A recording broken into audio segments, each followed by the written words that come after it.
Di dalam peran yang sangat penting, bahkan anggota tubuh yang paling utama yang sering digunakan adalah mulut. Di dalam menjalani kehidupan keseharian, apapun profesi kita, mulut adalah memegang peran yang paling utama. Kita sebagai guru, mulut kita fungsikan. Apa yang kita bisa bagikan, kita share lewat mulut kita. Kita ajarkan kepada banyak orang. Itulah yang menjadi penting di dalam hidup manusia, bagaimana caranya kita menggunakan mulut kita. Di dalam bekerja, kita juga memfungsikan mulut kita sebagai alat anggota tubuh yang paling pegang peranan. Karena di dalam berinteraksi dengan sesama teman kerja, sesama teman di kantor, ataupun teman untuk melakukan kegiatan-kegiatan yang kita akan tangani setiap hari, itu semuanya tidak lepas daripada peran bagaimana kita memiliki mulut. Karena dengan mulut, teman yang lain akan mengerti apa yang kita maksudkan, atau apa yang kita ingin mereka kerjakan, atau apa yang mereka ingin kita kerjakan. Itu sudah menjadi hal yang sangat mutlak, sangat lumrah, karena memang mulut adalah sesuatu yang memegang peranan yang sangat penting. Kita juga sebagai sales menjual sesuatu produk, kita tidak lepas daripada yang namanya mulut. Ya, produknya itu bagian kedua. Tetapi mulutnya itu yang menentukan bisa terjual apa tidaknya.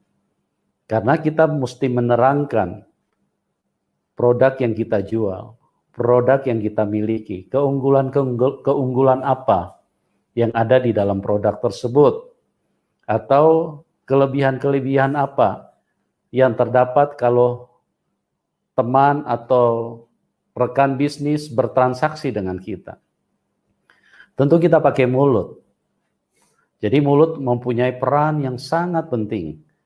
Ya, kita jarang menggunakan peran-peran anggota yang lain.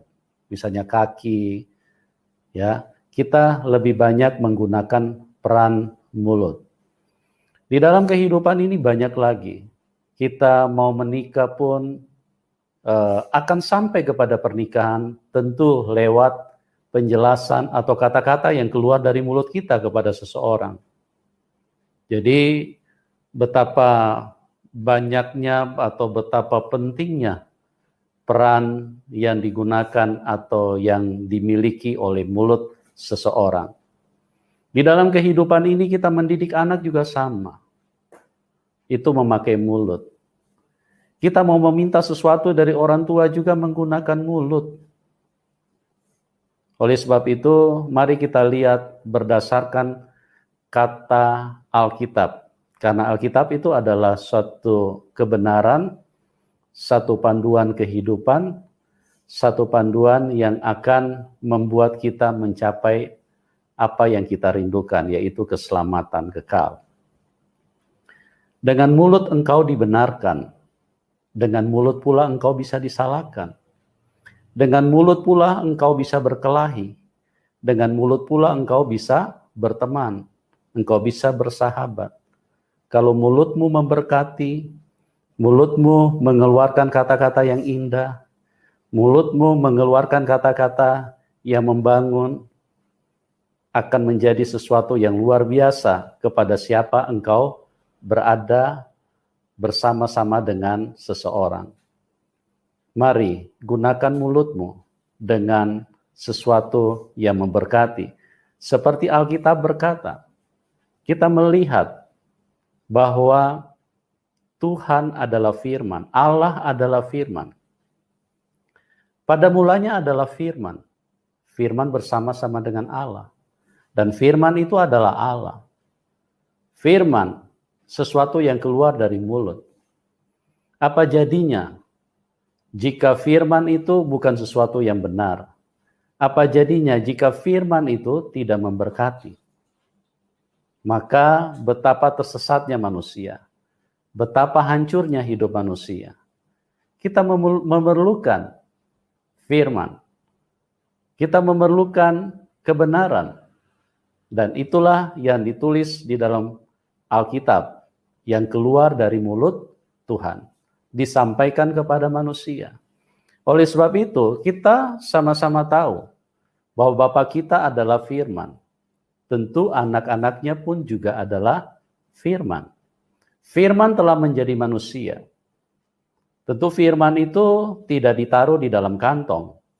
Firman itu ditaruh di dalam hati. Dan bagaimana firman itu bisa tersampaikan? Bagaimana firman itu bisa didengar orang lain? Lewat mulut kita. Gunakanlah mulutmu untuk hal-hal yang baik. Gunakanlah mulutmu untuk hal-hal yang bijaksana. Gunakanlah mulutmu untuk hal-hal yang memberkati, menguatkan orang lain. Gunakan mulutmu untuk menghibur. Jangan gunakan mulutmu untuk memaki orang. Jangan gunakan mulutmu untuk membuat orang jadi susah. Jangan gunakan mulutmu untuk membuat hati orang lain terluka. Tapi gunakanlah mulutmu untuk memberkati.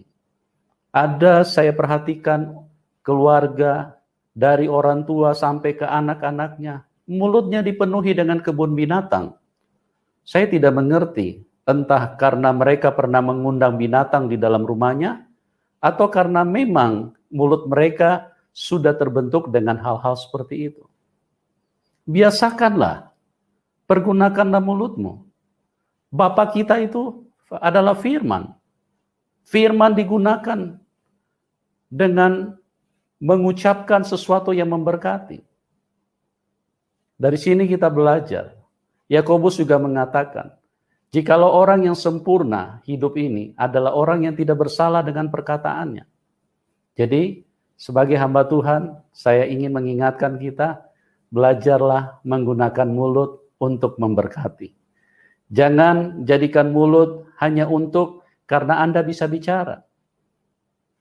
Itu adalah sesuatu kehidupan yang tidak berkenan kepada Tuhan. Jadikan mulut Anda untuk memberkati. Ya. Banyak orang menghiasi mulutnya dengan kata-kata, bukan hanya kata-kata yang makian, bukan hanya kata-kata yang tidak baik. Ada juga yang menghiasi mulutnya dengan kata-kata candaan, yang kotor. Semua itu adalah ucapan-ucapan yang akan merugikan dirimu sendiri. Karena firman Allah berkata dengan tegas di dalam Yakobus, orang yang tidak bersalah dengan mulutnya adalah orang yang sempurna di dalam hidup ini. Jadi, kalau engkau mau menjadi orang yang memberkati, kalau engkau mau menjadi orang yang benar di mata Tuhan, gunakanlah mulutmu. Bahkan ada peribahasa di dalam dunia ini, diam itu adalah emas. Jadi artinya apa? Gunakanlah mulutmu. Jadikan mulutmu sebagai alat yang untuk memberkati, untuk membuat orang lain menjadi sukacita. Gunakanlah mulutmu untuk membuat orang lain dikuatkan. Gunakanlah mulutmu untuk membuat orang lain terhibur. Gunakanlah mulutmu untuk membuat orang lain mengenal Tuhan. Jangan setiap kali berjumpa, semuanya tidak ada di dalam hidupmu. Mulutmu digunakan untuk hal-hal yang sia-sia. Mari, Tuhan menunggu kita. Pada mulanya adalah firman. Dan biarlah kita menjadi sama seperti Bapa kita.